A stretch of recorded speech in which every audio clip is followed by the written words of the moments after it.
Y'all know what it is. It's the usual suspect 650-50 draw. Buy your tickets now for your chance at winning half the pot. Cash App, $, usual 50-50. Tickets on sale for $10 for one, $20 for 3 tickets, and $50 for 10 tickets.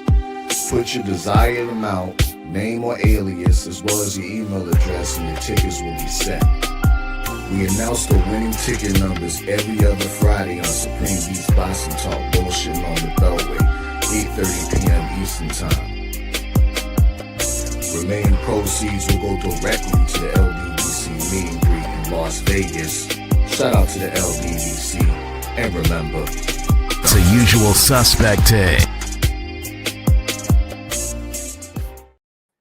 Y'all know what it is. It's the Find the Boxer game. Purchase a box for a chance at winning $500. One of 54 boxes has a missing boxer inside. Purchase your box or boxes by Cash Apping, $, usual 50-50. Include your box number, name, and email address. Your box number will be confirmed and sent directly to your email. Each box is $20, with a 1 in 54 chance of winning. Remaining proceeds will go directly to the LDBC meet and greet in Las Vegas. Shout out to the LDBC, and remember, it's a usual suspect.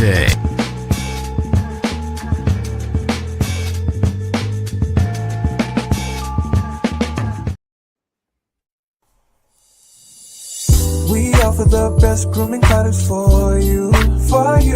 Yes, all natural and handcrafted too. We wanna help be your swagger, style, class, and luxury. Make our products tailor-made for you with high quality. Yeah. So get in style with the black, yeah. Grooming company. To give you swagger, style, class, and luxury. In luxury, yeah. Black, gentleman, black, yeah. Company. To give you swagger, style, class, and luxury. In luxury, yeah. Located at www.theblackgent.com.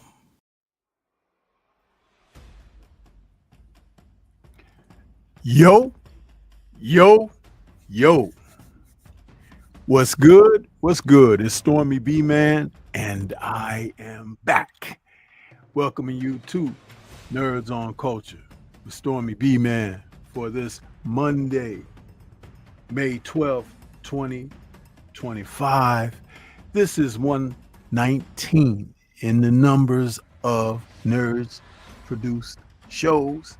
And tonight we're talking about the MCU comeback. Is it real or no? And we'll discuss this evening with you guys. Welcome to the show. We're glad to be back. Glad to take our hats off to more nerd fare, because sometimes we have to let our hair down, so to speak, with those hats off, to enjoy the nerd aspect of pop culture. And we're going to do that talking about the Marvel Cinematic Universe this evening. They are releasing this year 2 films. One is in the theaters currently. That would be The Thunderbolts, aka known as the New Avengers.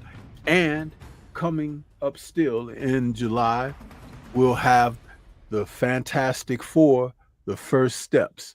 So we anxiously await what's happening with that. And I want to say welcome back to everybody out there. And also I want to welcome my partner in crime. We got Drew Titan in the building this evening with us, back from a little stint away. What's going on with you, bro? How you doing? Man, life been lifing, man. Life been lifing, but we here. You're gonna say lifing. So sometimes things work out the way they work out, but we here. Yeah. So I see my brother Eric Jordan is out there. I want him to know that I'm sporting that attire, bro. The Praise Godzilla. I told you as soon as we came back with Nerds, I was gonna be sporting it. I got the hoodie on.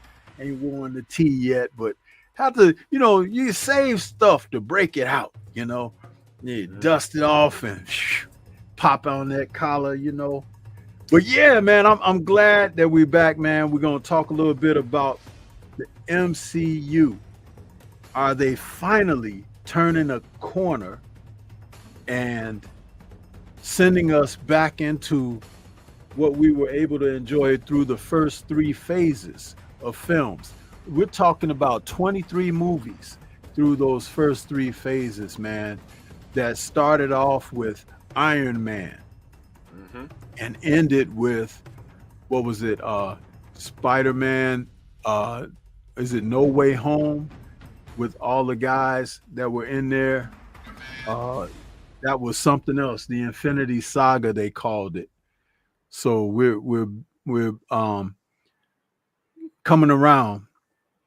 We've gone through phase 4, which was not as popular or even captivating whatsoever, because we saw a lot of things go off the rails, whether it was the Disney Plus shows or even the films that we got a chance to receive in the theater. Black Widow came many years too late after she was well received in Iron Man 2. It was an opportunity, and people were clamoring for Scarlett to have her own film, Black Widow, and it would have been a great time to do something like that, and they nixed it.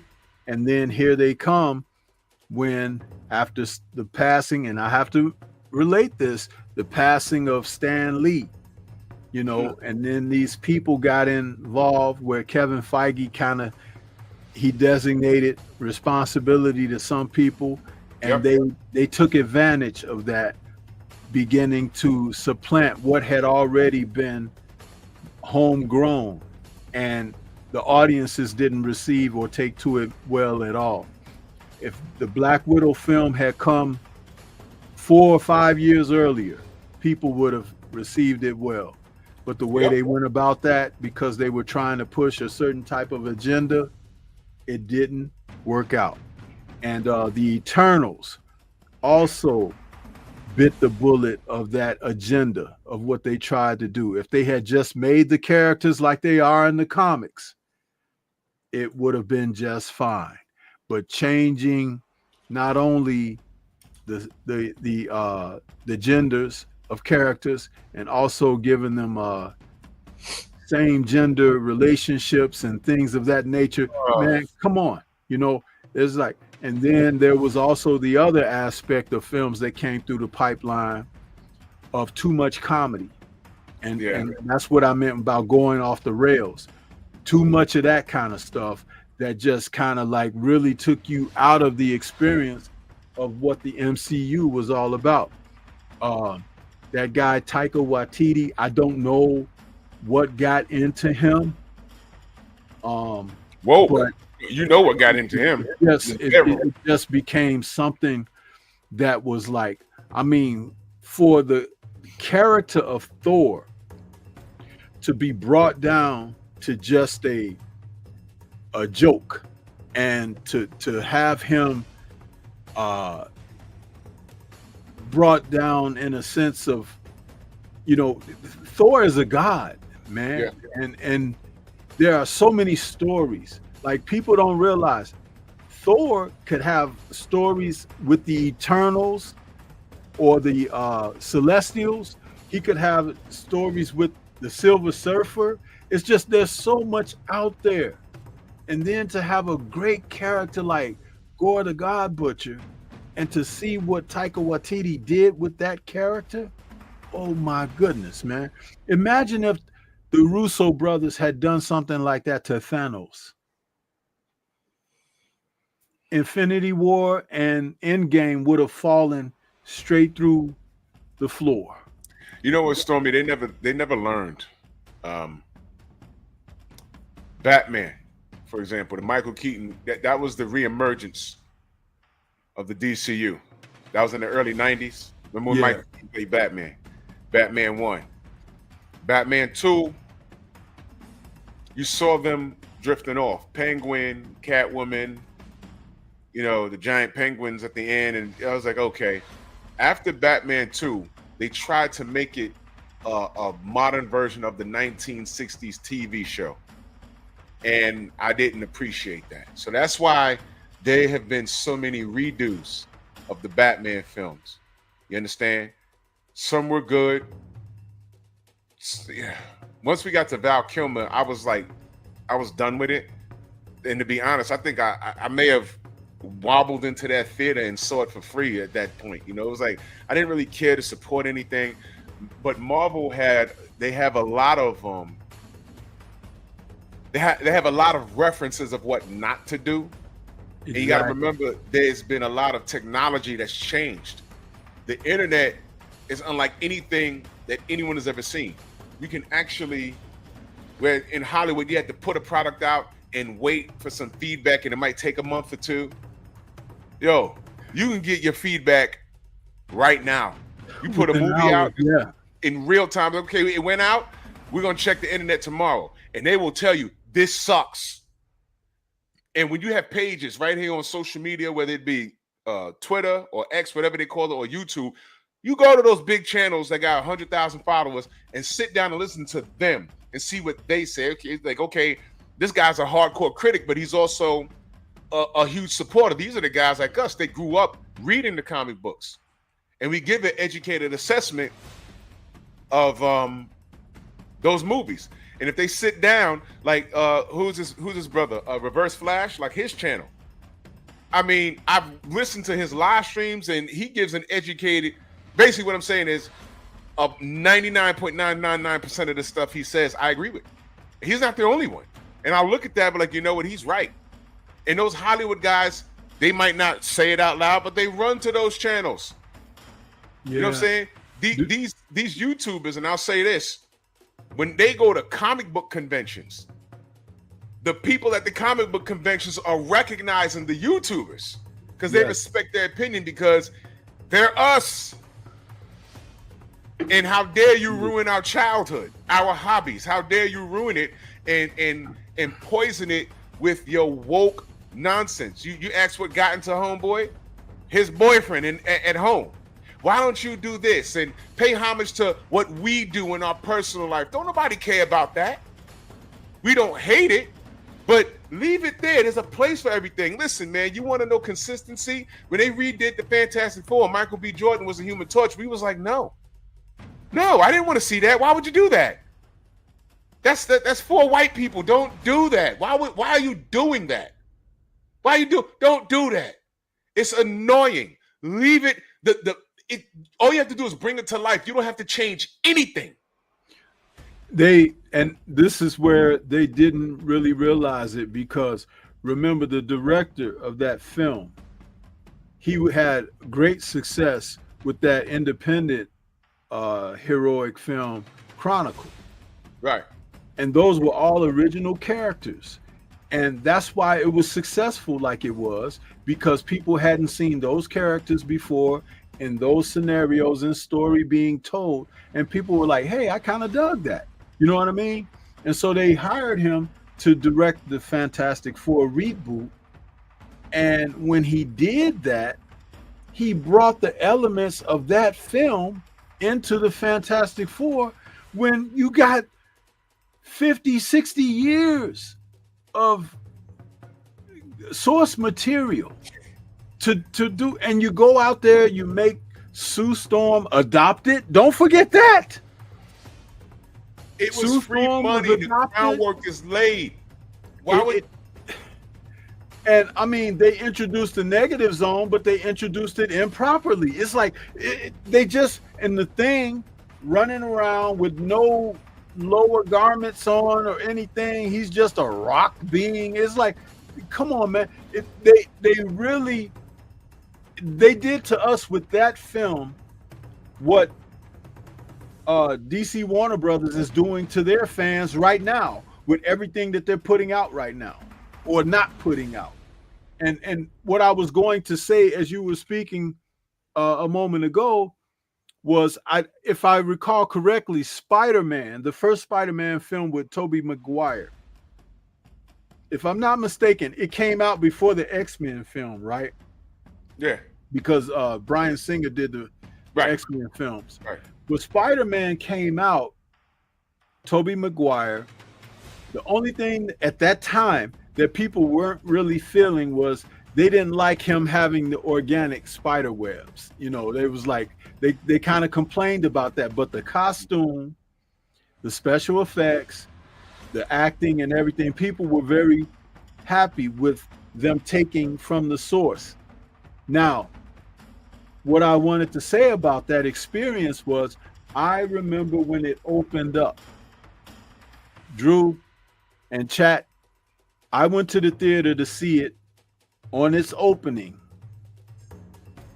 Most of the people standing in line, because it was a late night showing, I see, you know, it was like, I don't know, 10 o'clock or something, 10:30. It was a weird thing here in the shop, where this particular theater where I went to see it.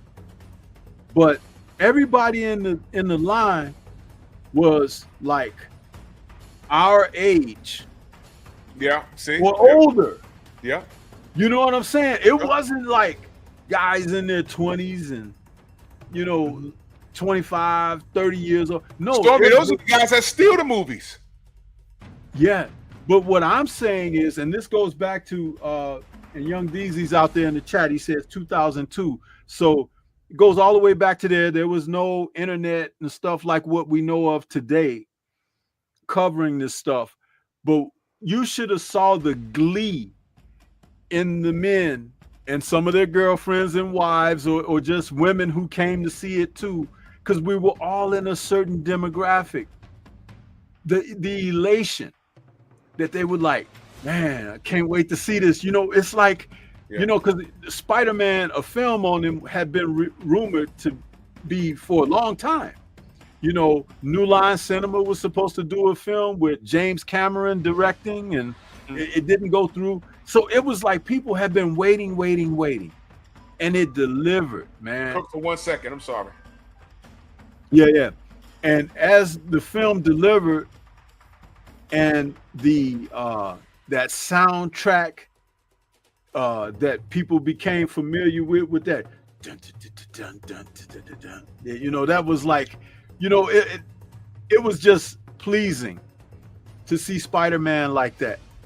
And then later, when the X-Men came, Bryan Singer brought the X-Men, but he cast interesting actors in the roles, but he wouldn't put them in their costumes from the comics, putting them all in black leather outfits or something, which was kind of like around the time of the Matrix and stuff like that. And, you know, we didn't need to see the X-Men characters wearing black leather and all of that, but that was Bryan Singer doing that, and he failed.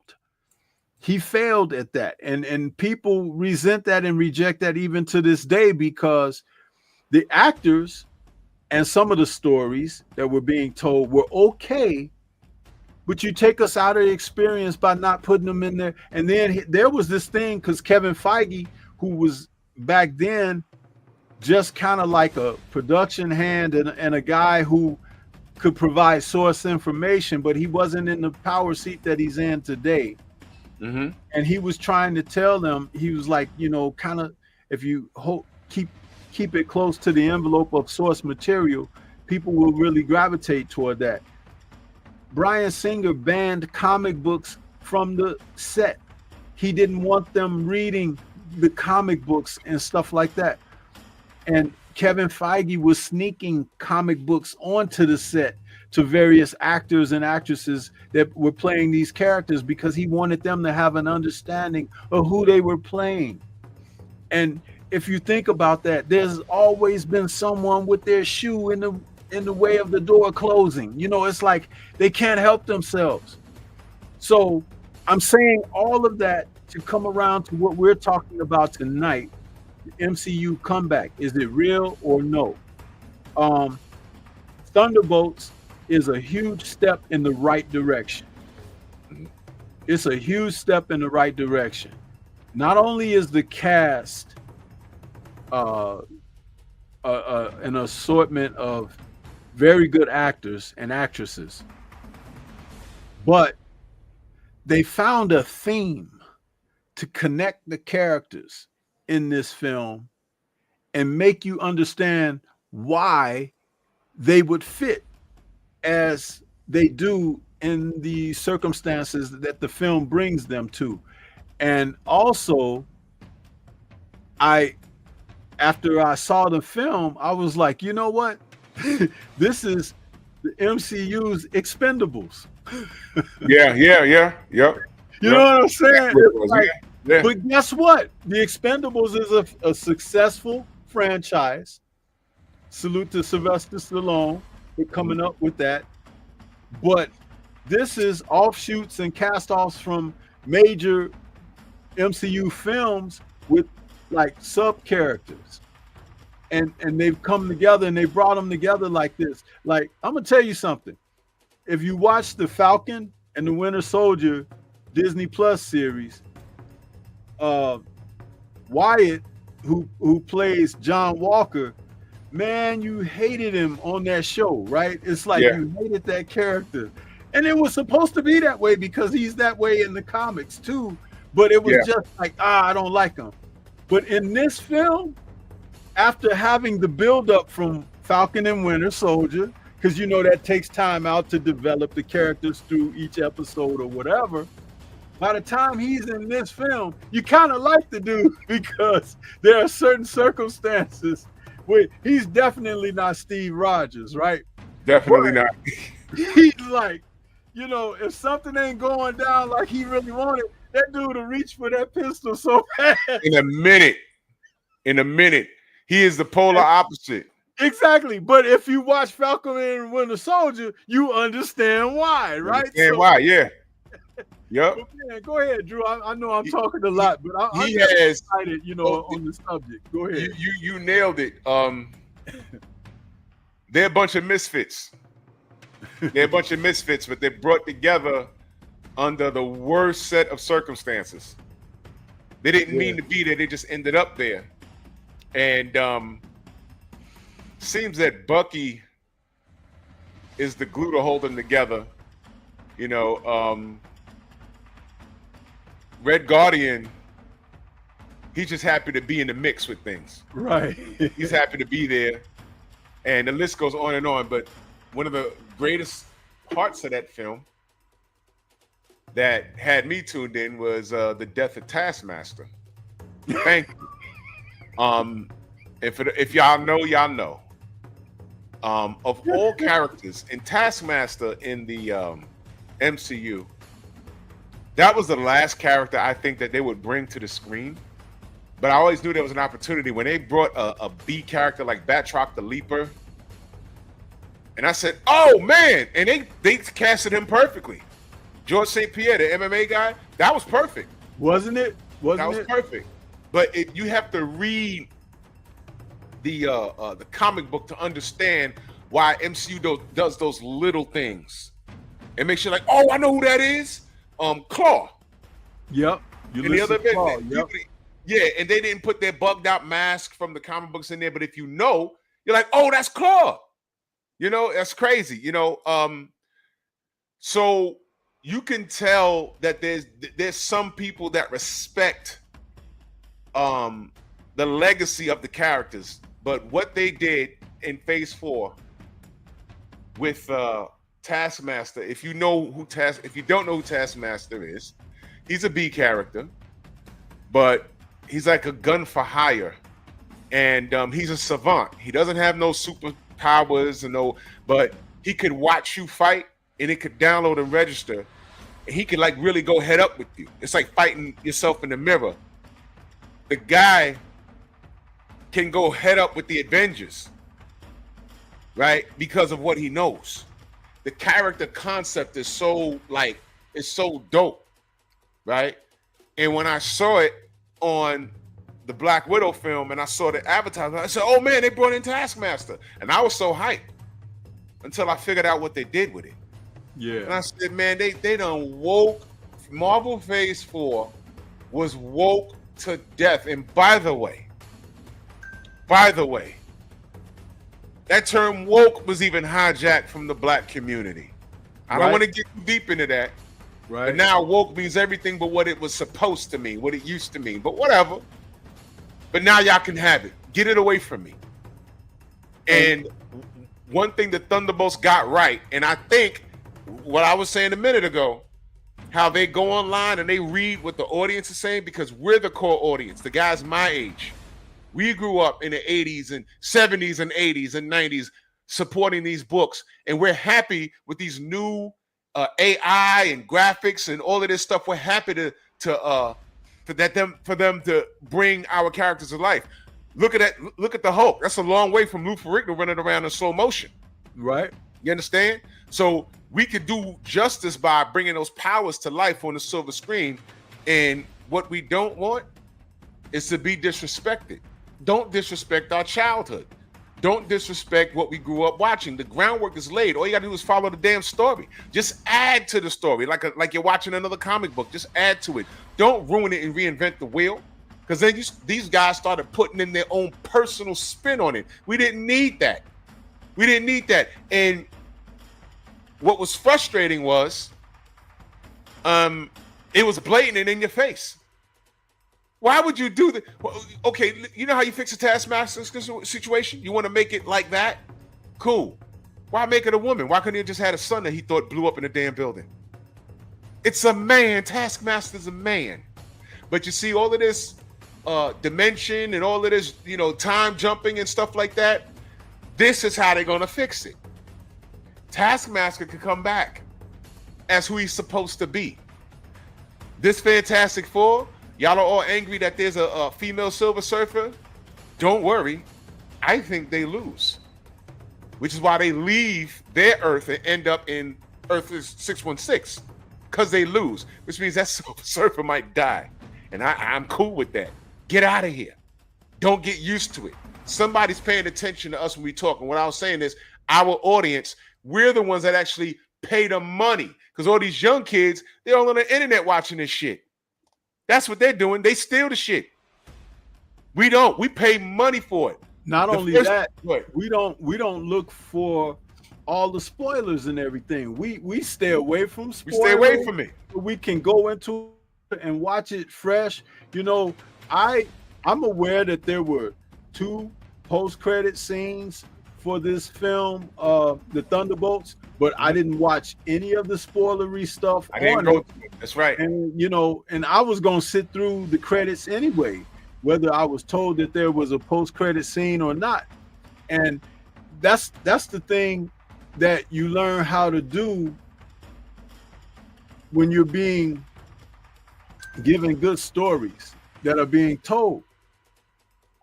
It's like going back to when the Russo brothers did Captain America and the Winter Soldier. That film is one of Marvel's best films ever. Yes. And the story is so good, lifted from the source material of the comics, right down to what I pointed out to you once when we were having a conversation about the film, that there was a moment in the comics where S.H.I.E.L.D. and Maria Hill, they had Captain America, Steve Rogers, that they had him locked down in this warehouse, and they were trying to go in because Nick Fury had sent them to bring Cap in. And as the S.H.I.E.L.D. agents attacked Cap in this warehouse, he was, taking them down and everything. He ain't trying to kill nobody, but he's rebelling against what they trying to do to him. Mm-hmm. And he's telling Maria Hill, you need to stand down because I don't want to hurt you or whatever. And she's sending the agents in. And it's a great scene in the comics where Cap is handling everybody. There's a Quinjet outside the warehouse.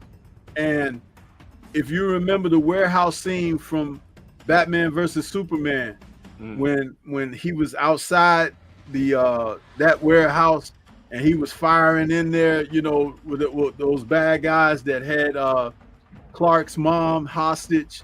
Remember that? It Yeah. was kind of like that in that Captain America Winter Soldier comic. And the Russos were so intelligent that they lifted that moment and put it in the film, and it happened to turn out to be the elevator scene. Yes, yes. In the film, when he stepped in there and Steve looked around and he recognized that all of these guys, because Steve is very perceptive, you know, and he recognized that all these guys, they were coming with aggression, even though he was the most relaxed person.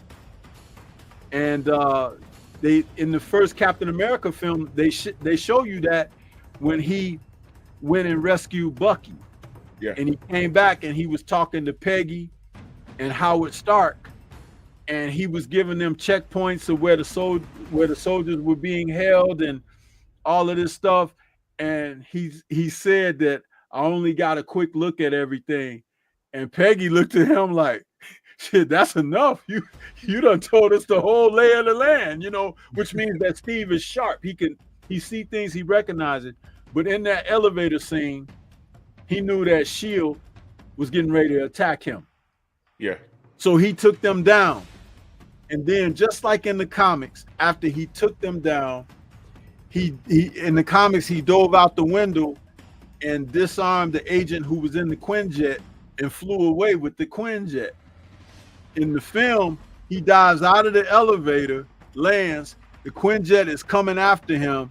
He takes the Quinjet down and rides off on his motorcycle. Right. It was like they found that action scene and those action points, and they brought it to film and kept it fresh. But it was one of the most amazing things, because if you hadn't read the comic, you wouldn't have picked up on that. You know what I mean? But I had read the comic, and I had sat up there and I was like pumping my fists in the air because I knew what I was seeing, and it was still fresh and being told in a way that that's what you talk about, source material, which is why I also criticized the Russos when they didn't allow Hulk to get his get back against Thanos. That's a fail, because bro. that was supposed to happen. It was supposed to happen, and they dropped the ball, and they're gonna forever be vilified for that, because in the comics, it will tell you that the one thing that Thanos is afraid of is the Hulk, because the Hulk goes off the scales. Yes, he's strong and everything, and Thanos can bear, but when the Hulk goes into that ultra rage and everything, kind of like he did against Abomination in the Incredible Hulk, that's a force that you can't stop, you know. So yeah, but that's what I had to say about that. They did fail. Let me ask you a question. What did oh man, ain't I subscribed to Go Cree Cree? Salute Go Cree Cree. I think I'm subscribed to you. I ain't seen you in a long time. How you doing, Queen? How you feel? Good to see you.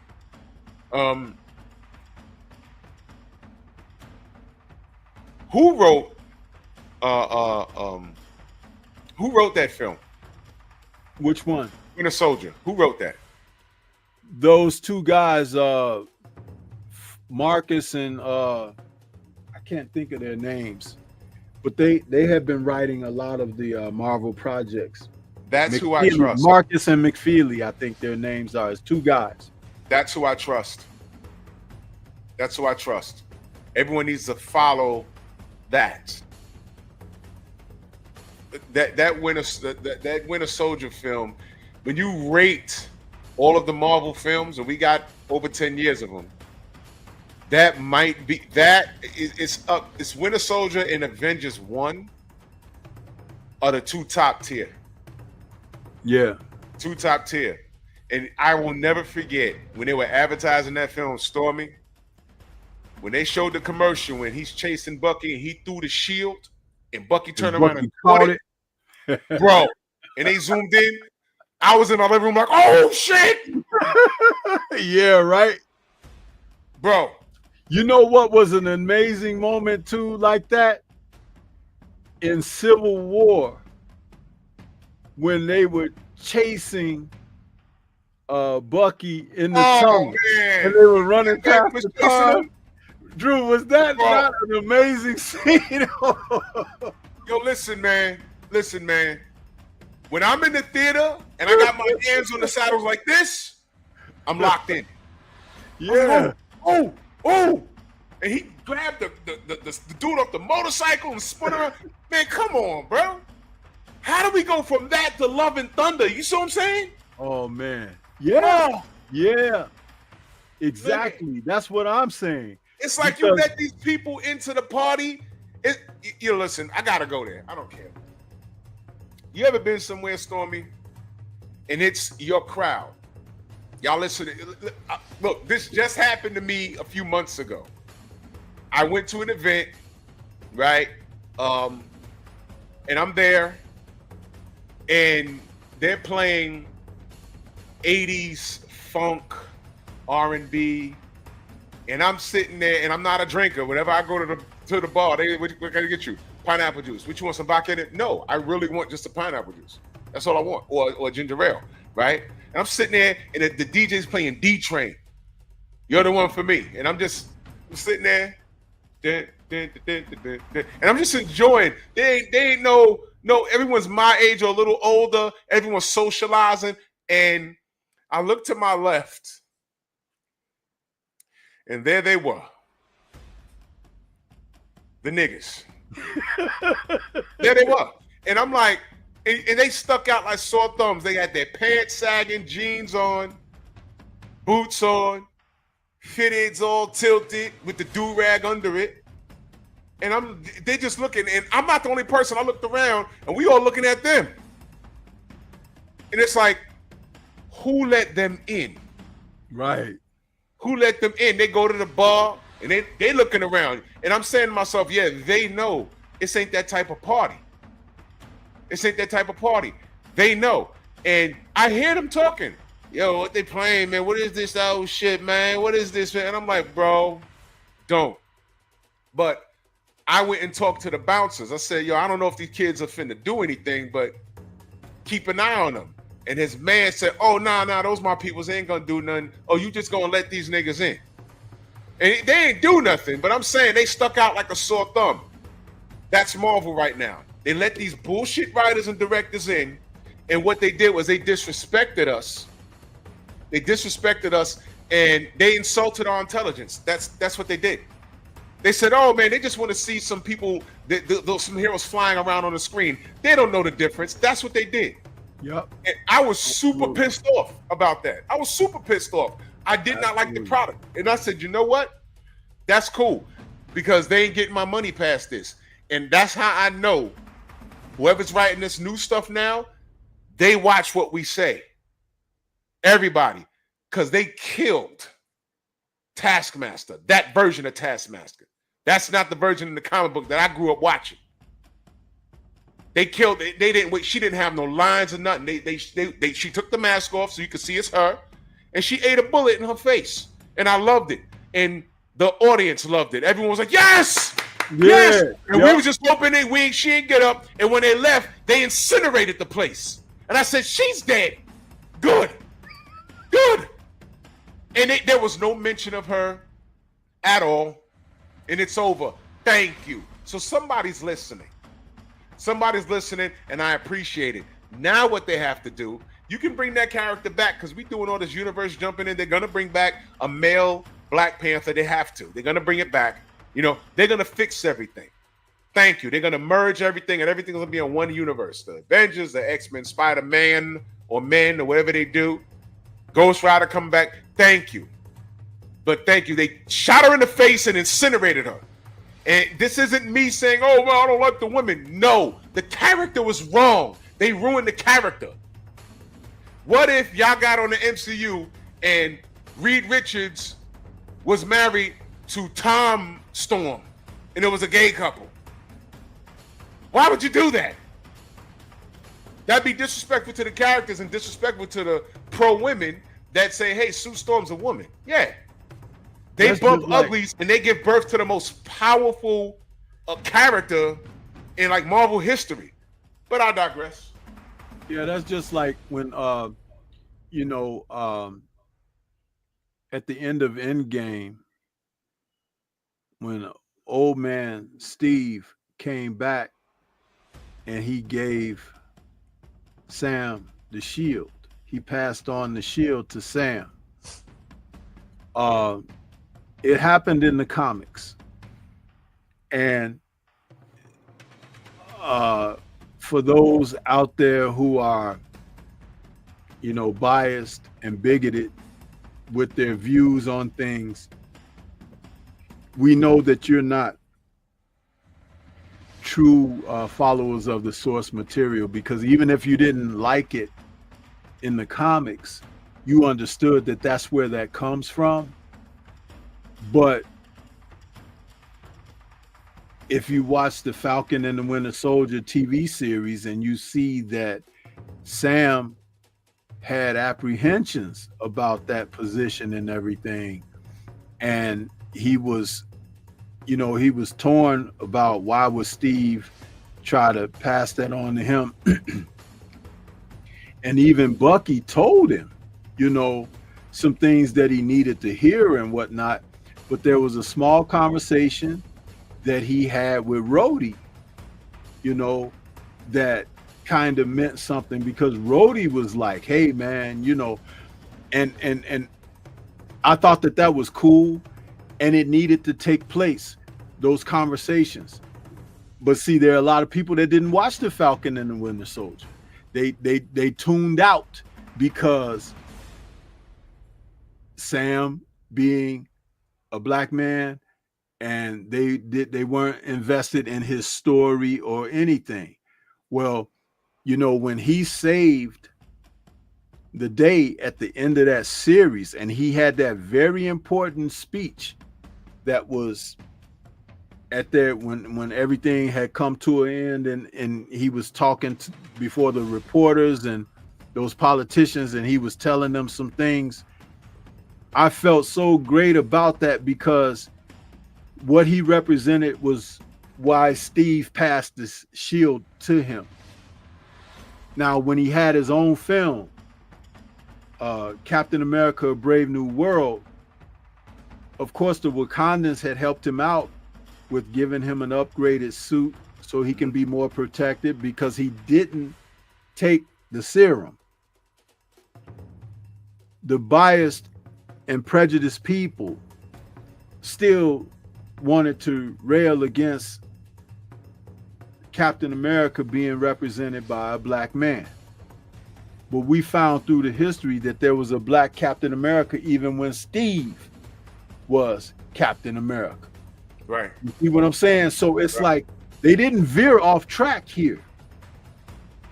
And that character came back in Brave New World and was a part of that story, which basically made Brave New World an elevated film, because you're talking about these characters and what they represent.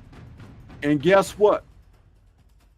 Because they had fumbled the ball with Smart Hulk, you got a real raging Hulk once Ross turned into Red Hulk. You got the real Hulk back again in that moment, didn't you? It's like it became like, holy smokes, this is the Hulk. You know what I mean? And my goodness, man, they make Harrison Ford look like the Hulk. That technology is so doggone good now, man. Wow. That was Harrison Ford as the Hulk. That was some great stuff, man. But I'm saying all of that to come to this point of the comeback, turning a curve. Yeah, it can't be all done overnight, but they are in a great position that they're turning these corners. So much to the degree that they're willing and want to make a Thor 5. Because guess what? They don't want to end it, Thor's story, like what they did. And they know they screwed up with that. I believe that they listened to us, you and I, personally, of how we talked about that piece of crap, man. They had to. And you know how you bring it back? And this is going to sound it's going to sound a little Well, not so much. It's going to sound rough, but hear me out. Off his daughter and bring it back dark. I mean, they went up in Wakanda and met. You didn't see the queen getting murdered the way she did. That happened. So to bring this Thor thing back, off the daughter. I'm not familiar with her character in the comics, so I'm not familiar. But there's a lot of things that I'm not familiar with in the comics today and things that I ignore, especially in reference to Hercules. He's a Greek god. Just figure out what I'm saying, because there's things that I heard. Check this out about the speaking on this Love and Thunder thing. They were so busy destroying other aspects of these source material characters, like what they did with Gore, the God Butcher. They butchered him 1000%, and you had a wonderful actor in Christian Bale playing that role. I can't believe that they dropped the ball on that. Then you had another wonderful actor in Russell Crowe playing Zeus. That's the equivalent of having Anthony Hopkins playing Odin. So what are you doing?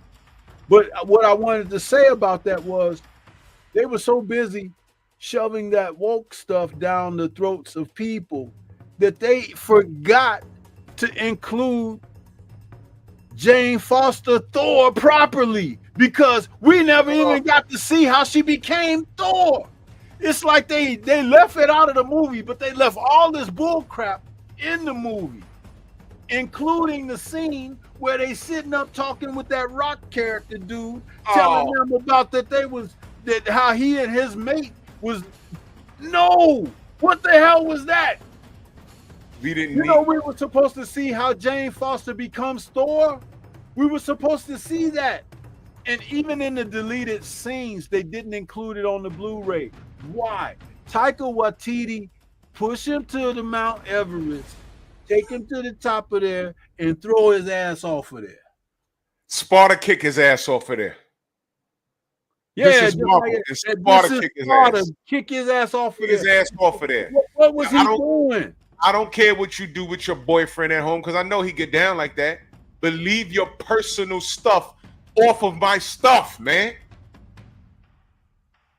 Make your own isolated, super gay characters up. Your community will support you. Stay out of my stuff, man. That is disrespectful. I hate that film. You know, I haven't watched it again. Neither have I. When I saw him, I have it in my collection because it's a Marvel film, but I haven't watched it since I saw it at the theater. Man, I bought the Blu-ray, but never put the Blu-ray. I want y'all guys to understand that creature. This is not in the comic books, that, to my knowledge. If it is, y'all, it's news to me. In order for that creature to reproduce, they have to go to the bottom of an active volcano and hold hands with their species. But when they show it being done, there's no female in that damn species.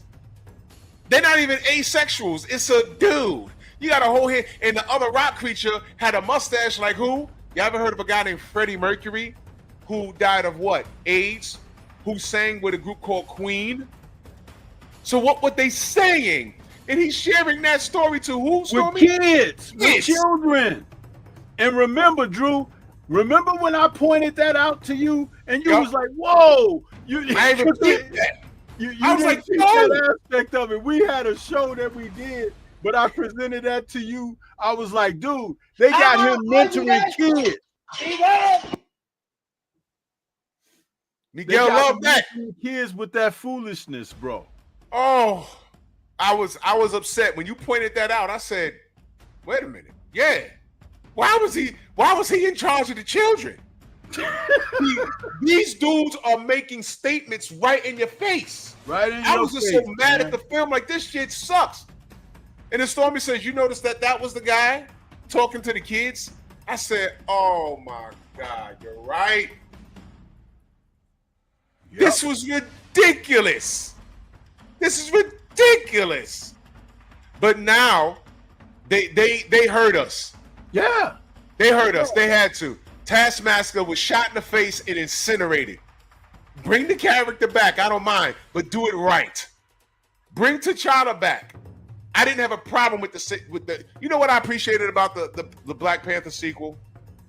It wasn't what I thought it was going to be because it was in the middle of this woke shit, and I was afraid. But when I got there, you know what I noticed, and I'm just going to sum it up. The women did not want to be in charge of anything. They didn't want to do it. They didn't want to do it. Where's T'Challa? Oh my God, my son's dead. Where's my husband? He's dead. And they were ready to let the Black Panther go. They just wanted to be Wakandans and we'll defend ourselves. But she had to be convinced, no, the Black Panther means too much. And she had to take it on. She had to. But I respected that. I'm like, man, the women don't want to do it. They stepped up and they were strong because they had to do it. But they didn't want to do it. They weren't saying, oh, I'm going to do it. I'm going to do it. No, they was like, oh, man, just let it go. Well, we could do it out. And they had to say, no, it means too much. So I respected that film. And I didn't see them killing the queen the way they did in that manner. I didn't see that. I was like, oh, shit. Like, they really killed her. So do that in this Thor 5. Erase Thor 4. You need to obliterate everything in that film. Get rid of it. And it'll be so on point. You remember how Infinity War started? And then in the beginning of the film, you see Thanos, and he got Thor by the head. I mean, they just came in there and beat his ass. Yeah, he had laid everything to waste when the movie began. It was like he had already body slammed the Hulk and everything. And for those of you that don't know, in the comic book, though, when they sent them off on the rainbow into Earth, it wasn't the Hulk, it was Silver Surfer. But Silver Surfer's super powerful himself, and for him to get his ass kicked, they were like, oh, nah. They made it the Hulk. They wanted to let you know, no, Thanos is that dude, right? So what you do here in Love and Thunder, he got this daughter? No, he don't.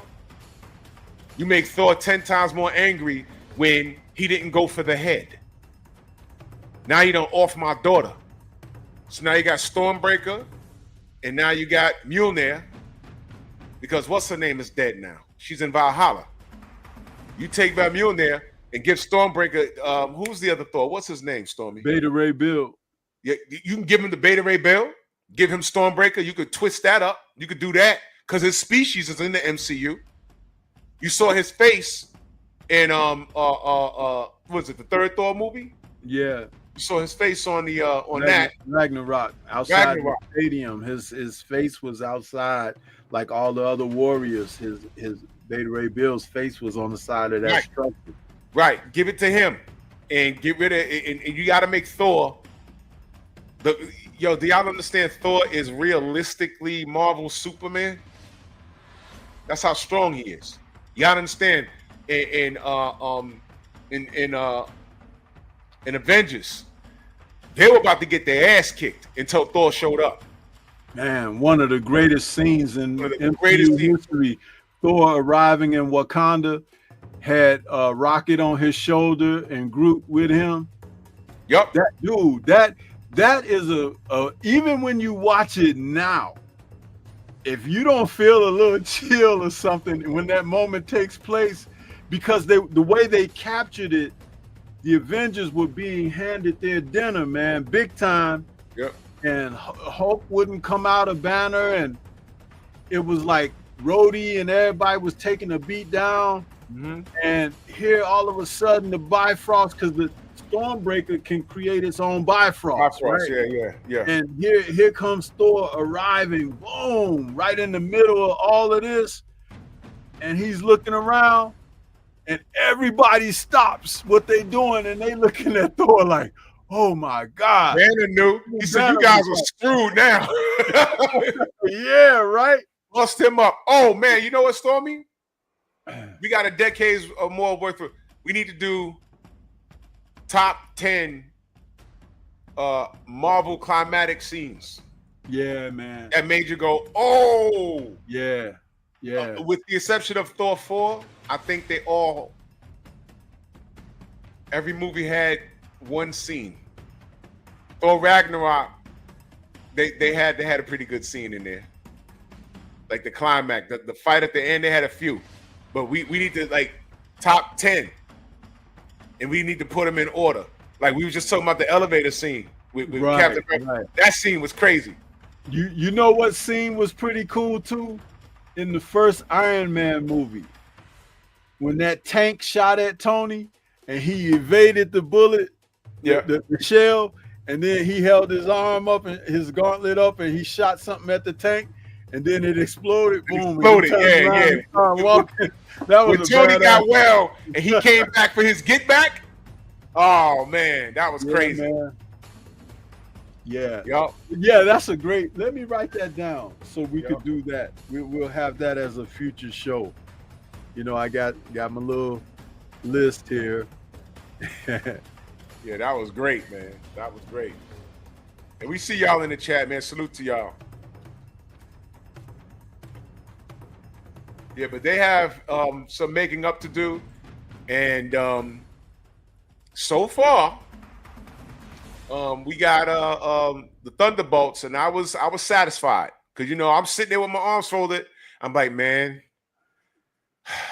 don't do it, don't F this up, and they didn't. They brought it all together, and we're gonna, y'all know when the Century comes back, it's gonna be one of those climatic situations, but then you got to calm him down again, and I think that's when the Hulk is gonna have to step in and fix some stuff. You know what I'm saying? By the way, Stormy, speaking of fixing things, how do we fix the She-Hulk? And what groundwork that they laid? That was so bad, they almost killed Daredevil. Had him showing up. One of the ways that they can easily correct her is to use her to have some type of interaction and crossover with Deadpool, because Deadpool is break the fourth wall character, and so does she. So that's a way to handle that, and he can bring her within that in a more cohesive manner. The Daredevil that appeared on her show, though he looked like Charlie Fox and he talked like him and all of that, and same actor and everything, that's not who's in Daredevil Born Again. Yeah, it's not. That Daredevil doesn't even acknowledge anything that happened.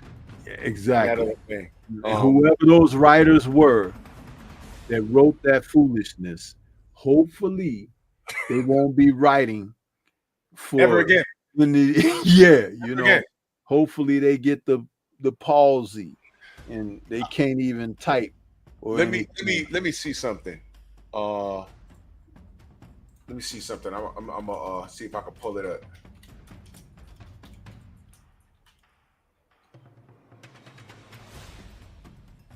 Let me see something. Let me see if I can get a. This is very important, y'all. Okay. Let's see. Save. All right, give me 1 second, because this is very important, y'all. It's very, very important. Come on. Sometimes when I save things, it saves as a web file, and I have to convert it into a JPEG. Super annoying. Super annoying. But that's okay, because I just saved it. Okay. Now, let me see if I could upload it on your thing here. This is very, very, very important. Okay. Okay, pull up that picture, Stormy, when you get a minute. You see these guys, y'all? That is the Wrecking Crew. That is the Wrecking Crew. They name after machines that break stuff and build stuff.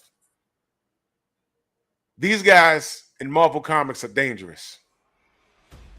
These guys could knock over buildings All these guys are, if I'm not mistaken, Rico Sabo, you in the chat, let me know. These guys are all like class 10. These guys are like pound for pound, like stronger than Captain America. Bench pressing 10 tons. These guys knock over buildings. They're the Wrecking Crew. Do you know this was them in the She-Hulk series?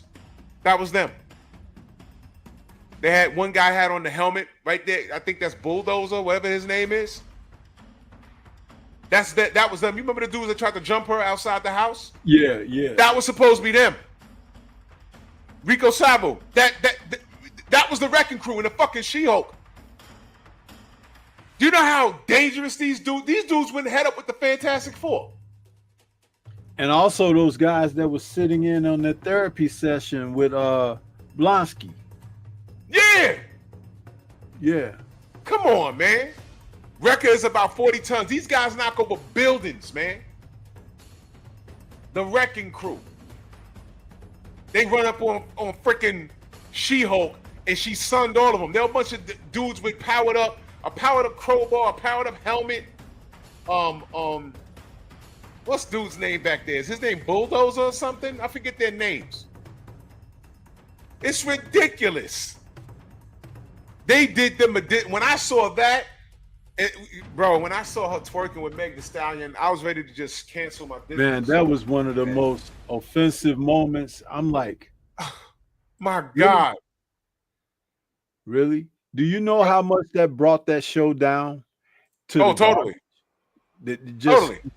And you know, Stan Lee would, if he were alive, bro, he would have been like, you can't put that out there on the air. You can't put that out there. Oh, you got to see this, Stormy. Hold on. Let me move this. You got to see this. Look at this. I didn't even see it. I've never seen this. Who did this? Put that up. I need this. Look at that. Oh, that's tight. Yo! Yeah, buddy. That's nice, man. Yo! Wow. Let me get their names. They're all bulletproof. All right. Oh, I see an updated. Oh, they were in the Avengers cartoon too. Wrecker, Bulldozer, Power Driver, and and Thunderball. Thank you. Thunderball's the black guy. Thunderball's the black guy. Wrecker's the leader right there with the crowbar. Power Driver's the white guy. He has oversized fists. And Bulldozer, what's the other guy's name? What's his name? Thunderball. Thunderball is that's the black guy, I believe. Yeah, these guys are a problem, man. These guys jumped the Hulk, man.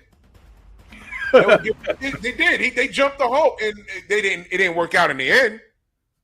But these guys is dangerous, man. These guys are underrated, and they're B characters. And what did they do? Oh, here it is right here, Stormy. This is what they did. Another AVI file. Hold on, wait. Watch this. Wrecking Crew, She-Hulk series. Oh my God, this is just all bad, man. This is all bad, and Stan Lee is rolling in his grave because it's not cool, bro. Where is it at? Let me see. Open with. Oh, come on. Hold on. Let me see. This is them. Give me a minute. Wait a second. Give me 1 second. Oh, this is sick. If y'all didn't watch it, first of all, I'm not promoting the She-Hulk series. Don't watch it. But if y'all didn't see it, yeah. Yeah. Give me a second, because y'all need to see, because y'all now you saw the picture that I just showed y'all, right? All right, cool. There we go. Let me see if I can open it up with this. Remove this.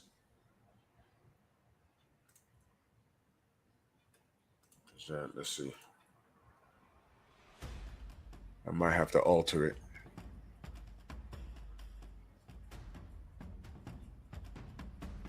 Yeah. Give me 1 second, y'all. Give me a second.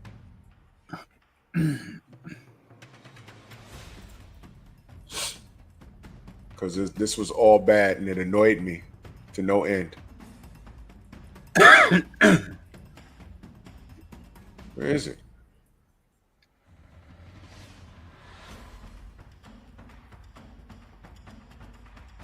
Give me 1 second, y'all.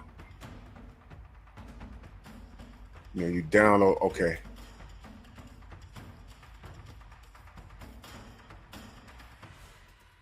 Okay, here we go.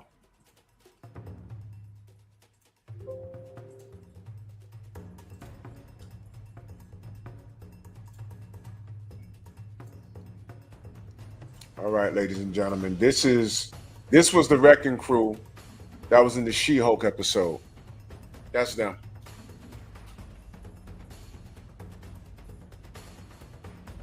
That. You see that? Man, you know who they look like? Do you know who they look like? I think that's Miguel right there in the middle. Check this out. Check this out. I don't want you to laugh too hard when I say this. They look like a 2025 version of the freaking Village People. Whoa! What the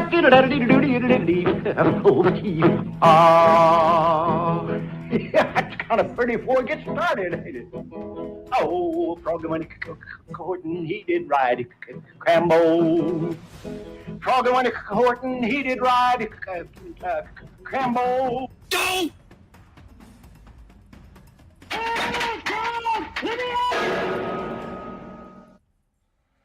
Dude, and that's an insult. That's an insult. That's an insult, man. To if you're a person that follows the source material and they put this on, it's like, dude, who are you fooling, man? This is not acceptable. This is not. But am I lying? And Main Biker, he wrote it in the chat before I could say it over the mic. But it's like, it's right there. That is so true. Look at this. Does that look like anything like the characters that I just showed you in the comics? Fuck no, they don't. Bro, do you know how much of a problem these four dudes are in the comic books? They jumped Ben Grimm, knocked him unconscious. They went head up with the Hulk, beat up the Rhino, fucked with the Juggernaut. And I'm sorry, that was Shogun 76 that wrote it in the chat. I said Main Biker, but it was Shogun. Forgive me for that, Shogun, because I want to give you your props on that. That was Shogun that wrote it in the chat before I spoke it over the mic. It's like, that's who they look like, the Village People. Dude's wrecking ball in the books.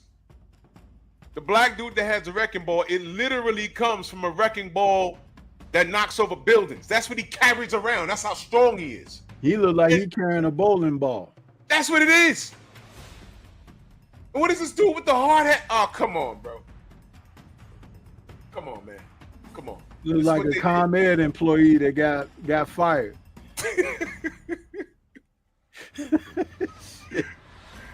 Man, this is the record. Look, is that Manny Pacquiao? What the fuck? You know he an actor, right? But this is what they did. As a matter of fact, the leader is wearing the wrong. I don't want to talk about it, man. This is stupid. And but what do dude have in his hand? A fucking wrench? Come on, man. Which guy? Right there with the long hair in the pot. Oh, that's supposed to be the leader. He's supposed to have a purple mask on. But he got that little wrench in his hand.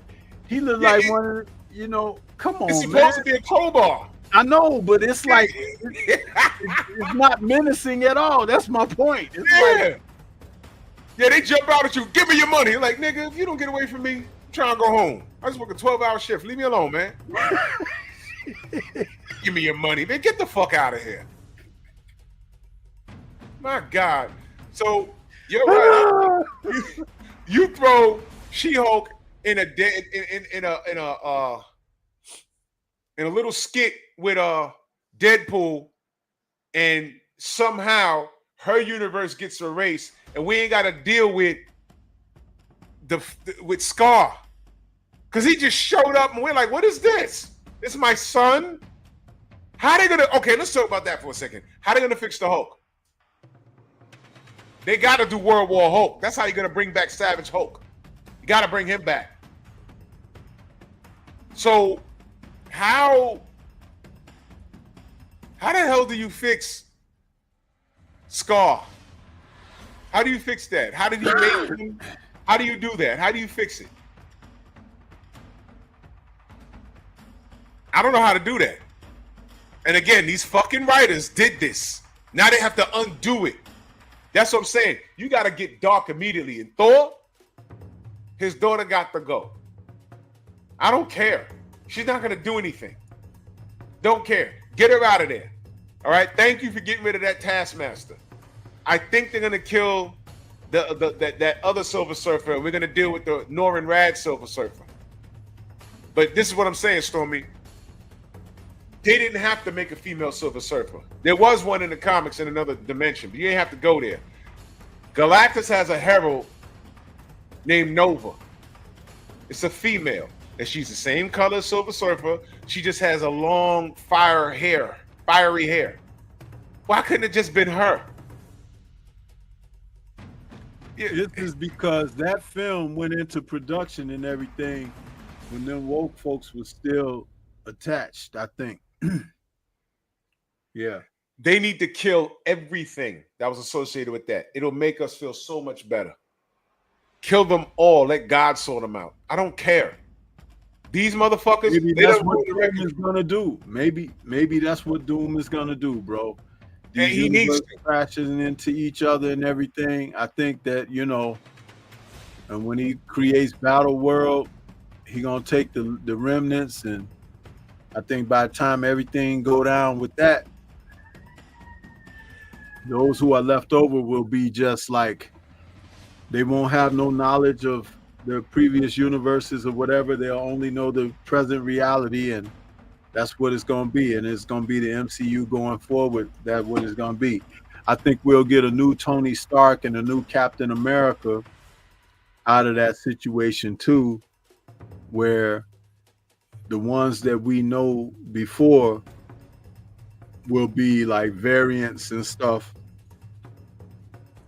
because you're going to need someone going forward. You're going to need a Dr. Doom going forward, and it can't be Robert Downey Jr., playing him forever. So, and do me a favor, put up the original picture of the Wrecking Crew, please, not the YMCA ones.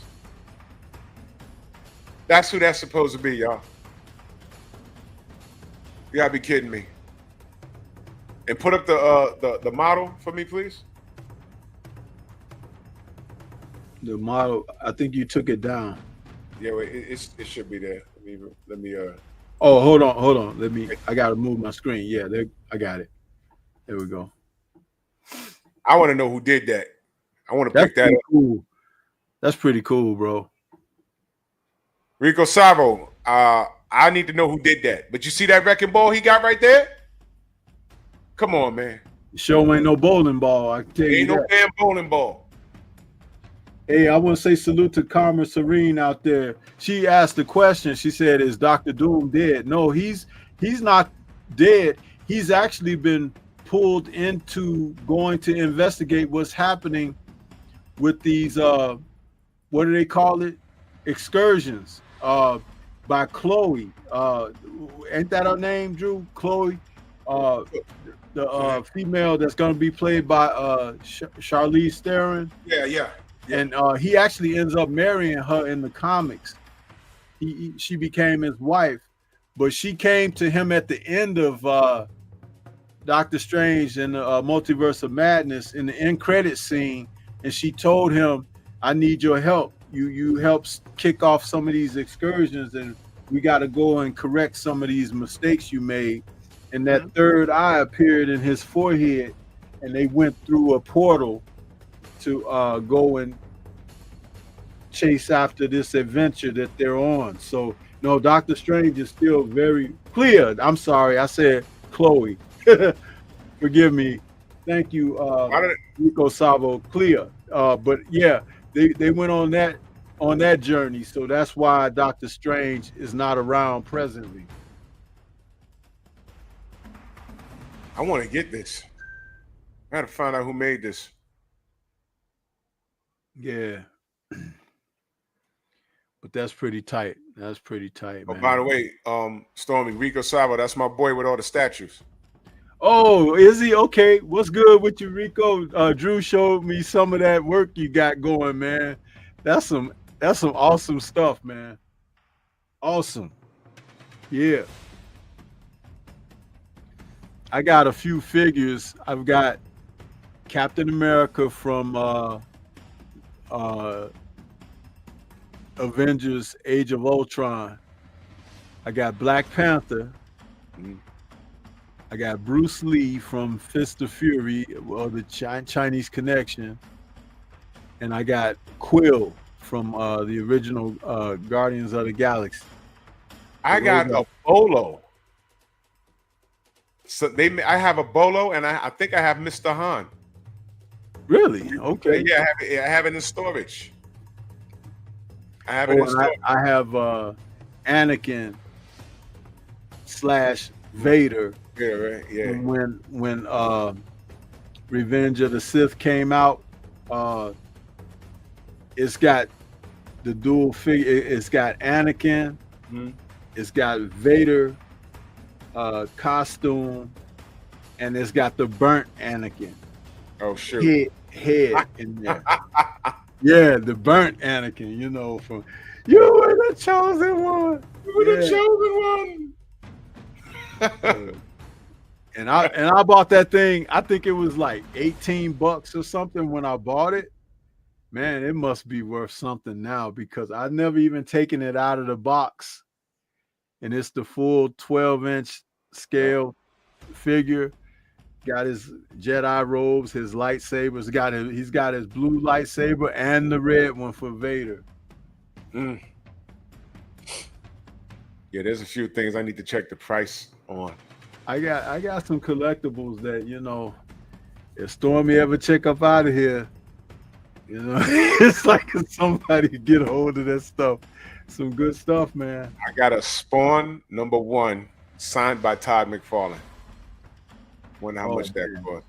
It's signed by Todd McFarlane. Signed by him, man. Poor Man says the Wrecking Crew statue is $80, but it's sold out. Wow. This is dope, man. This is dope. Yeah, that's pretty darn good there. I like that. See, it's guys like this. See, these are B characters, y'all.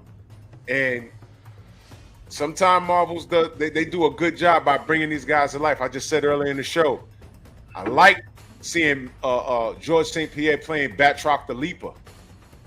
He's a B character in the comic books, but the fact that they put him in the film, I said, man, that's dope. You know, Moon Knight. He was using those abilities in the fight scene too with Steve. He sure was. And to see these guys, I'm like, oh man, the Wrecking Crew. And I'm like, whoa. That was who was fighting She-Hulk outside her apartment? You gotta be effing kidding me. So there goes that. So I say one of the universes that should collapse is hers. But the problem is that's our Hulk that was in her universe. You dig? So somehow, if he could get out away from, take her and him and get away from that and crush that universe with his son in it, yeah, kill the whole universe. And that Daredevil that was there that she was banging, that's clearly not Matt Murdock that we're seeing in this. Right. Yeah, that's not. So collapse it, man. By the way, did you watch the Echo series? I never watched it. Yeah. Was it good? Echo was pretty good, bro. And Okay. and she had a couple of fight scenes in there toward the middle of the season that was like really tight. The young lady that plays Echo, they found a little girl to play her like when she's young, because they kind of jump back and forth to her childhood at moments. The little girl looks just like the woman. That's you know, crazy. yeah, and but very, very well done. And if you're watching Daredevil Born Again, you find out where Wilson Fisk gets the notion to try to run for mayor of New York when that season is wrapping up. Because remember also, she had at the end of Hawkeye, she had shot him. Remember? Yeah. So they deal with the whole fallout of that and everything what happened. So Okay. How many episodes? I'm home, so I might binge watch that. I think it's 8. I think it's Okay. 8 episodes. Right. It's not a whole bunch, but yeah, it's worth a once over. It's definitely worth a once over. Okay. And I enjoyed it. I would like to see a Power Man Iron Fist. I would like to see them bring that. I was watching what they did to Hawkeye. I saw an interview with him. Yeah. They would underpay him. That's pretty messed up. But hopefully they get that together. I'm just glad that he's okay, man, because he was in a situation where he almost died. Yeah. Yeah. That was wild, man. And I like Jeremy Renner, man. It's like I liked him ever since I saw him with Anthony Mackie in The Hurt Locker, man. The way that film ended, where he was walking off on another mission. Yeah. Crazy, bro. But it was a very good film. Jeremy Renner, he rocked in that. They tried to bring him into the Bourne franchise, but people just weren't ready to let Matt Damon go. Yeah. But he was very good. Stormy, I got another idea. I'm looking at the chat. We need to do a Blade show again. I think we did it before. Yeah, we did. We did a Blade show already. I think we need to discuss some possible. I mean, since people watch us, I think these people, they tune into the smaller guys like us to see what we're talking about too. We need to brainstorm on how they could bring Blade back, because honestly speaking, Wesley, he's in his 60s. They need to send that Blade, give that Blade a proper send-off. And this situation with Dr. Doom is a perfect way to do it, because you can have more than one character. Yeah. So you could properly send off all the Spider-Man, and we'll be left with one. Send off Wesley Snipes' Blade and introduce a new one. The time is now. They could clean up all of this stuff. Did you see that they were filming a fight scene with Nightcrawler and Reed Richards? Yeah, he and Reed Richards, and also Doom and not Doom, but Doom and Magneto. Bro, Magneto and Doom. Please, they can't mess this up, man. They have everything the way we wanted it. There's no more red tape. There's just a little bit of things that they got to do. And they did announce that Robert Downey Jr. will be playing a version of Tony Stark too in this film. Good. So I guess Doom will be using that as a way to disguise himself to get close to the Avengers, because he'll know. That's going to be crazy how I think what they're saying is that Marvel Universe as we know it is not the real universe, because Stark is a variant of Doom. The real universe is where Doom is from. No, the real universe is our universe. It's just that He Who Remains screwed it up. Oh, okay. You have to go back to the Loki series, where he told them certain things, which is why old girl, the female Loki, killed him, because he, you know, and when he was dying, he was like, "I'll see you around," because he knew he was still out there, you know. But Man, dude, he messed everything up, and I think what they're going to do is they're gonna have Doom track that dude down because he messed up the timeline and everything. how they gonna close that? How they gonna close that chapter? Are they gonna, you know, do one of those situations? Oh, where it's like, oh, Kang, well, I got rid of him, and they're just gonna throw his head on the floor. I got rid. This is No, the they're one. probably gonna do it the same way. Remember, the one thing about the MCU films is that they kind of channel one another with storytelling. I think Doom will probably start off getting rid of the Kang Yeah, existence, because that is what screwed everything up. And we found out that is what screwed everything up when in the first Loki series, after the TVA recruited Loki to help them track some stuff down with Kang, what ended up happening is he he was messing everything up. But that's where we got to see the different variants. Remember, it was like you saw the female Loki, you saw the Loki that looked like the Loki in the comics with the horns on his head. You saw the alligator Loki. You saw, you know what I'm saying? It was like the kid Loki. the old Loki that faked his death. Yeah. So it's like when you think about it, and then Doctor Strange's film, The Multiverse of Madness, it's like the different Doctor Strange. Remember, there was a Doctor Strange that helped defeat Thanos. Yeah. And he died. And then there was another Doctor Strange that they showed in the film that was with Jessica Chavez running, and he got killed. Remember? Mm-hmm. So it's like they're different variants. Some of them look just like you. Some of them look different. Right.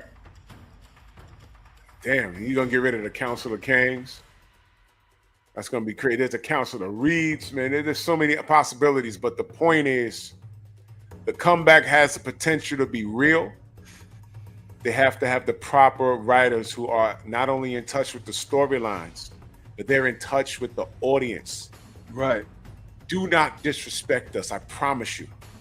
Ain't no coming back. If you mess this up, there's no coming back from this. Ridiculous, Absolutely. man. Absolutely. Yep.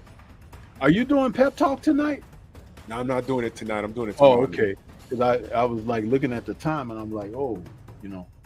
But yeah, man, you know, and we know that Wanda's not dead. Oh yeah, she'll be back. She's not dead. And she's guilty of messing with the timeline to a certain extent because she created an alternate universe somewhat on a much smaller scale.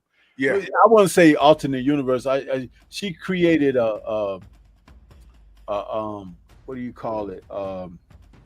She created her own Reality. Yeah, Right. which is different from a universe. Right. From reality, because that whole town and everything was just. Vision is back. He downloaded his former memory into the new robot, the white one. So now he's just out and about somewhere. So he's gonna show up. That's gonna be crazy. Yeah, don't they have a show coming with him? I think it's gonna be called Vision Quest or something. It's like. Oh yeah, I haven't heard of it. I think so. Yeah, Young Deezer, that House of M, that comic book was wild, man. Yeah, when No she more whispers, no more mutants. That was crazy. Yeah, that was nuts, man. Did you hear that Famke signed on to be in Doomsday? I didn't know that. No. You know, that's Jean Grey, Famke. Oh, okay. Man, they have all the tools, man. They have all the tools. What I like is this, that they finally got all those characters back under the graces that they can do a story like this now and kind of, you know, send some of these actors off in a grand in a grand manner. You know, it's like, because remember, they all really wanted to be a part of everything, and it was the studios that held them back and this and that. Like Universal, the shit that they're doing about the Incredible Hulk is just fucking ridiculous, man. Yeah, I don't like that. They're just being, just hard asses, not cooperating. Let the character go and be a part of what they're supposed to be, because I truly believe they could make a good Hulk film, but they're restricted because they can't make a solo Hulk film. How do they fit that? And that goes back to the question: how do they fix it? Because it left it up. That She-Hulk, that was the last sighting of him. Well, remember, the way that they did the Hulk story arc is a little bit of him was being told across the other films, Thor, the Avengers, and that's the whole thing, because they can't do a solo film. So as long as he's not the lead in a film, where he could be a co-character, they can put him in. It's just unfortunate. Like I said, Universal won't relinquish those rights and just let them go. You see what Sony did when they let Toby and Andrew go on in there and be with what's his name, the young kid. It's like, that was great. That was a damn good Spider-Man movie to have all three of them in there.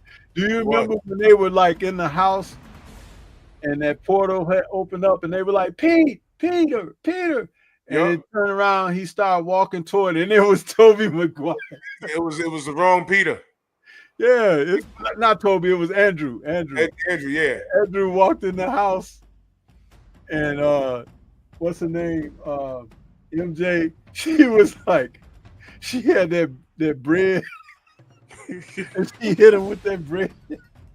She was like, "You're not Peter." He's like, I'm Peter. Man, that was a great film, man. It was like really, really cool, man. The Hulk is such an important character. He's an equalizer. He's the guy, like how Thor became the equalizer. He's the guy you bring in to fix stuff. You understand? And plus, Hulk outlives everybody. Right. He does. It's like, y'all know that in the comics, every time Banner dies, Hulk comes out and it resurrects Banner until Hulk finally let Banner just die. So he could be Hulk forever. It's like weird. He's having heart attacks and strokes. And then he's waking up like, damn, man, didn't I die? This is the 10th time already. That's like, when he, listen, and there have been examples in the films. In The Incredible Hulk, when he dove out of that helicopter thinking that he was going to change, and he at the last second was like, oh shit, he wasn't changing, and he hit the ground. Right. He was dead. Yep. But the Hulk came through the ground, remember? Yep. And Ragnarok. In Ragnarok, when he told old girl Valkyrie, he was like, you want to know who I am? Watch this, I'll show you. And he was like, but when he hit the ground, the Rainbow Bridge, he was like, boom, boom. And that giant wolf was like, he's like, oh, he dead. He dead. I said, what the hell was that? He's dead. He died. Y'all didn't know that? He died. And the Hulk woke him up. That was hilarious, man. He never changes like on key like that. It was only fighting the Chitauri in New York when he told Cap, that's my secret, Cap. I'm always angry. Always and angry. Turns and he stops the damn Chitauri thing with one hand. That was a badass scene right there too. One of those scenes. That was one of those scenes. He stopped it with one hand. Like punch that damn thing. Made it do an endo, man. That was crazy. And then after that, they showed them all huddled together when Iron Man come landing down and the camera was going around all of them. That was the Avengers Assemble moment. That was, man. Boy, see, how do they mess up the source material? This is great stuff, bro. Great stuff. You said your dad was like flipping out when the Hulk did his thing in that movie, right? Hulk is his favorite comic book character. And as far as monsters is concerned, he says, you know, Frankenstein was his favorite because he says, like in the old movies, the climax, he says, once Frankenstein comes on the film, it's over because he's tearing shit up. You know what I'm saying? Yeah. He said Hulk is like that. So, you know, he's based on that. Yeah, yeah, on Frankenstein and Dr. Jekyll and Mr. Hyde. That's what Stan Lee said. That's where the origins of the Hulk being that duality of a character or whatever, you know, the monster and the scientist that's the mad scientist that changes like Dr. Jekyll and Mr. Hyde. Yeah. Yeah. So when he rode in on that bike and punched that damn creature, I mean, that was like heaven for him. Because again, the things that we do with CGI today is amazing. And that was the climax of the film was that part right there when he punched that damn thing. I knew that they were gonna change the technology with Hulk when they did that Wizard movie, and those orcs were in there. What's that movie? Based off the game? Yeah. That's oh man, that was a real popular game. Warcraft. Too. Warcraft. Yeah. Yeah. When I saw those orgs and they had them big bones coming out of their bottom lip or whatever, I was like, that's just a couple of little changes away from being the Hulk. Yep. I was like, yeah, and sure enough, you know, they started making Hulk after that. So yeah, they look, everything is in place. All they gotta do is follow suit. That's all they gotta do. That's all they gotta do, man. We gotta see Hulk fight Red Hulk. We gotta see it, man. That's gonna happen. We gotta see that. That has to happen. They say Harrison Ford had a good time playing that character too. Yo, did you see on Instagram? Did I send it to you when he was taking the train? Harrison Ford was in the subway, and some lady was filming and said, "Man, why I gotta like Harrison Ford?" And he's just standing there looking around. He get on the train. He sat down, starts talking to this white woman. It's like, oh shit, that's really Harrison Ford.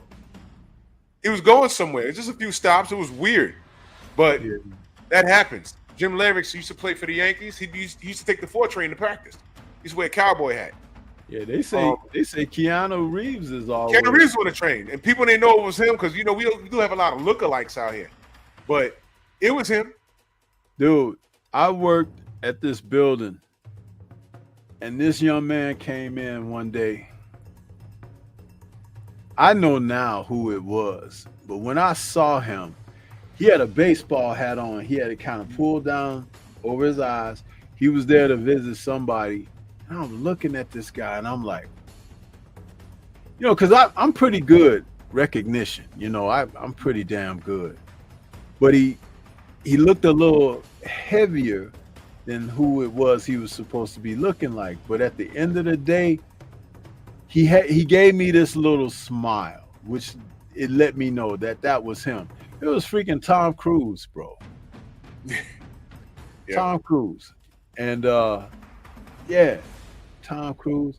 I met Patrick Stewart, who plays Professor X.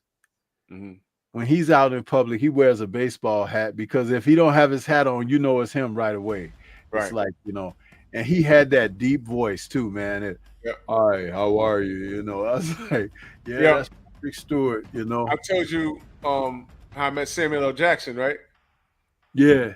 I was at work at the old job in down in Madison between 5th and Mad. It's a wealthy area, right? He walks out the building. He had on a Kango, turned backwards. He had his beard grown out. You know, he has glasses on. He had a toothpick in his mouth. He was walking with a bag. And I'm looking. I said, look at Samuel. I was with my partner. He was looking. We was just talking to one of the door guys. I said, look at Samuel L. Jackson.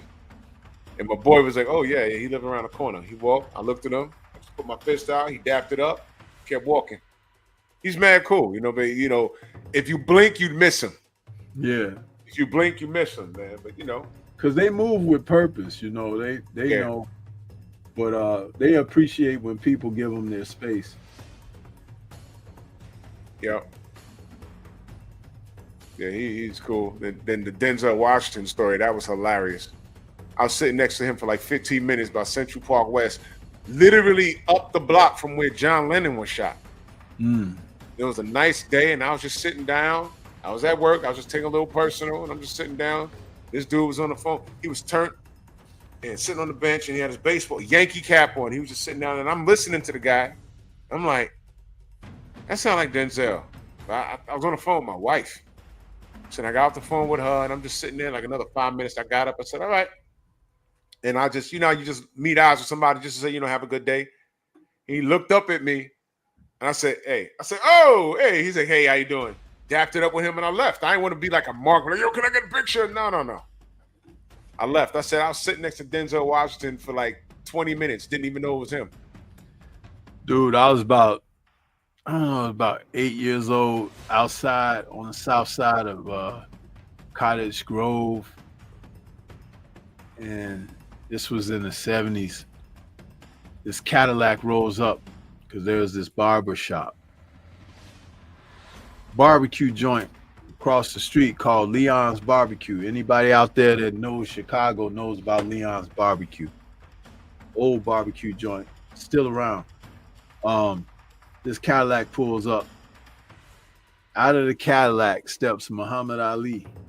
Wow. And he gets up, and everybody looking, hey, champ. And he just greeting everybody, pointing at, what's happening? Ali goes into the barbershop. He's going for his haircut. Man, what year was this? That had to be like 76 or 77, something like that. You know, because he lived in Chicago for a very long time.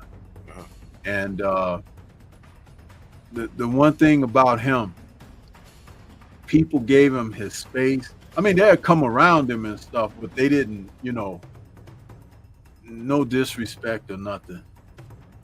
He had started a chain of restaurants. They were called Ali's Trolley, and it was made like an old trolley. And if anybody know what a trolley is, it's like, it looks like a train. Yeah. A train compartment. And he had restaurants called Ali's Trolley, and they had they sold what they called at that time champ burgers. And you know, they started doing that for him when they took his license from him, because having a way to make some money, you know. Yeah. But he was one of the most genuine people, man. So that saying that he had when he's like, I could go to anybody's house and eat dinner, he was right. It's like people just, they love the guy. Man. They loved him. But just imagine, he's like the heavyweight champion of the world. Just get out of the car and walk right past everybody, greeting him, waving and stuff. And he going into the shop to get his hair cut. Just amazing. Amazing stuff, man. Yeah, man. But anyway, I got the roll. Got some things I got to do. Do some little construction in my living room tomorrow. So I'll go ahead and give you my final thoughts. Is the comeback real? I like to hope so. They have all the tools. It seems like they got some decent writers. As long as they are done with everyone that had everything to do with Phase 4, I will pay attention to what they do. But this is the last chance they're getting. You fuck this up, you ain't got to worry about me no more. That's all I'm saying, man. I agree. And like I said, I was really done with Thor: Love and Thunder, bro. That was a spit in the face, man. That right there, I mean, you could have just took your nails and scratched on a blackboard, and you know that sound that makes, right? Yeah. And just hear that for an eternity. That was my thought of the MCU. Yeah. Yeah. Next week. Yeah, let's do Sinners next week. Let's do it next week. Yeah, Young DZ, we were talking about that already. So Yeah. you're ahead of the game, brother. Yeah. Yep, we're going to talk about Sinners next week. I just saw it yesterday. So, yeah. Great film. But great show as always. It's good to be back. This is why I Yeah. love Mondays, man. It's good to be back, man. Salute to all of y'all, man. And keep it straight, nerd, man. This is what we do over here. This is what we do. And you know what, Stormy?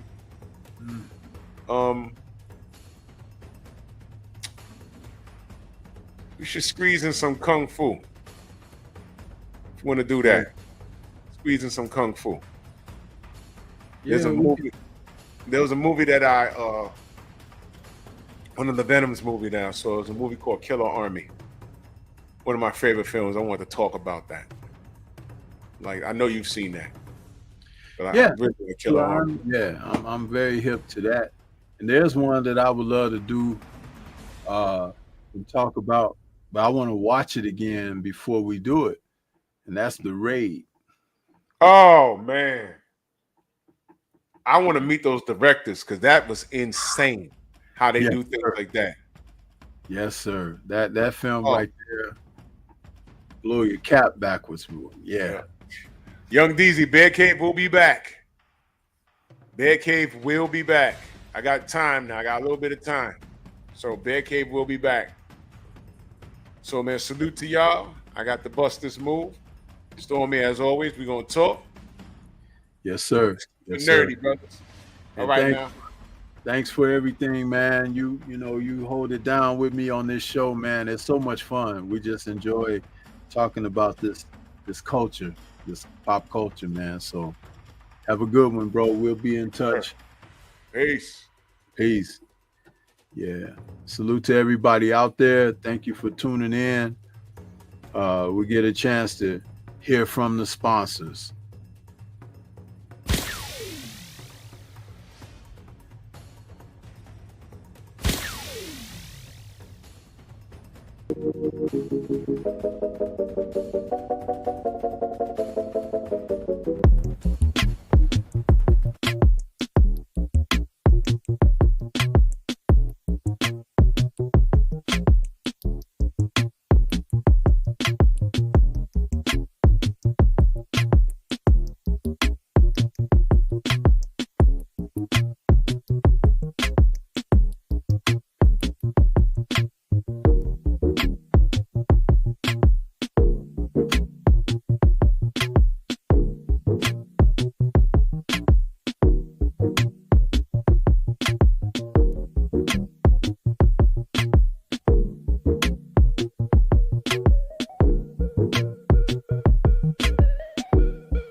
Get ready to take your striking game to the next level with the Focus Ball.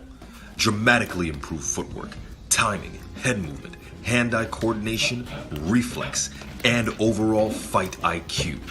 It's lightweight and extremely portable, so you can train every time, everywhere. When you don't have a coach to do mitt work, get a focus ball. When you don't have a heavy bag to hit, get a focus ball. When you don't have a sparring partner, get yourself a focus ball. And when you just want to have fun punching and kicking, get a focus ball. When you train with the focus ball, you train your eyes and your brain to read punches so that you can hit and not get hit, making this very simple device a must-have for all combat sports athletes and enthusiasts alike. So if you want to take your striking game to the next level, don't wait. Get the focus ball now.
Yeah. So we've come to the end of another nerd show, man. What a show, huh? The MCU comeback. Is it real or no? Yeah, I want to thank everybody that came out to show some love and to interact with us with this subject for this evening. It was a lot of fun bringing the show to you, and we'll be back again next Monday for another nerd show. Take your positive energies on out into the YouTube streets and wait for us patiently as we return for another outing with Nerds on Culture. I want to say salute to the mighty LDBC, and we hope to see you guys again very soon. Peace to everybody.